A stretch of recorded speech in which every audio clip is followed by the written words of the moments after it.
Hello दोस्तों, मैं हूं Kashif Verma. Hindi voice YouTube channel में आपका स्वागत है। दोस्तों, आज के इस वीडियो में हम लोग भारतीय राष्ट्रीय कांग्रेस के दो महत्वपूर्ण अधिवेशन, कांग्रेस का 51वां अधिवेशन जो 1938 में हुआ था और कांग्रेस का 52वां अधिवेशन जो 1939 में हुआ था, इन दोनों अधिवेशन के बारे में पढ़ेंगे।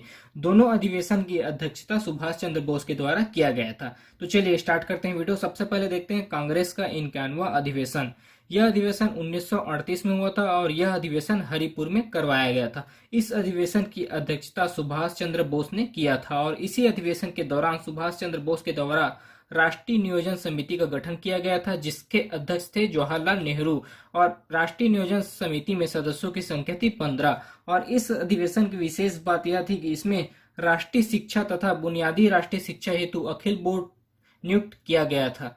राष्ट्रीय शिक्षा तथा बुनियादी राष्ट्रीय शिक्षा हेतु अखिल बोर्ड का नियुक्ति किया गया था। और भारत की स्वतंत्रता संग्राम में रजवाड़ों को भी शामिल किया गया था। भारत की स्वतंत्रता संग्राम की लड़ाई में रजवाड़ों को भी शामिल किया गया था।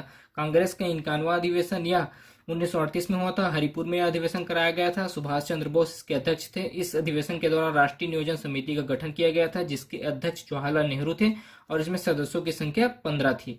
और इस अधिवेशन की विशेष बात यह है कि इसमें राष्ट्रीय शिक्षा तथा बुनियादी शिक्षा हेतु अखिल बोर्ड नियुक्त किया गया था और भारत की स्वतंत्रता संग्राम में रजवाड़ों को भी शामिल किया गया था। उसके बाद देखते हैं कांग्रेस का 52वां अधिवेशन। यह अधिवेशन 1939 में हुआ था। यह अधिवेशन त्रिपुरी में संपन्न हुआ था, जो कि मध्य प्रदेश में है। इस अधिवेशन की अध्यक्षता सुभाष चंद्र बोस ने की थी। इस अधिवेशन की विशेष बात यह है कि इसमें अध्यक्ष पद के लिए पहली बार मतदान हुआ था।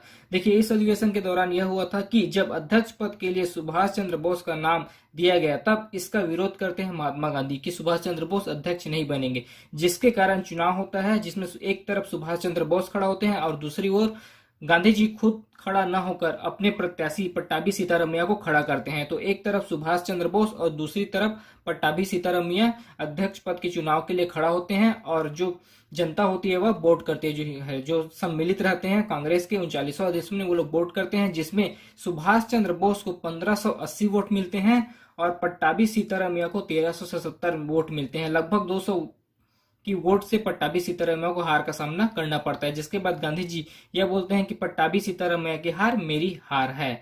तो सुभाष चंद्र बोस लगभग 200 वोट से इस चुनाव को जीतते हैं और कांग्रेस के 52वां अधिवेशन जो कि त्रिपुरी में हुआ था, इस अधिवेशन की वह अध्यक्षता करते हैं और कुछ समय बाद वह यहां से भी इस्तीफा दे देते हैं। इसी अधिवेशन के बाद वह अध्यक्ष पद से इस्तीफा दे देते हैं और फॉरवर्ड ब्लॉक की स्थापना करते हैं। कांग्रेस का 52वां अधिवेशन जो 1939 में हुआ था, त्रिपुरी एमपी में कराया गया था अधिवेशन। इस अधिवेशन में चुनाव की जीतने के बाद सुभाष चंद्र बोस ने अध्यक्षता की थी। तो इस वीडियो में हम लोगों ने भारतीय राष्ट्रीय कांग्रेस के 51वां अधिवेशन जो 1938 में हुआ था और 52वां अधिवेशन जो 1939 में हुआ था, इन दोनों अधिवेशन के बारे में पढ़ा। आपसे एक रिक्वेस्ट है, अगर अभी तक आपने हमारे चैनल हिंदी वॉइस को सब्सक्राइब नहीं किया है तो प्लीज चैनल को सब्सक्राइब करें और वीडियो को लाइक शेयर जरूर करें। धन्यवाद।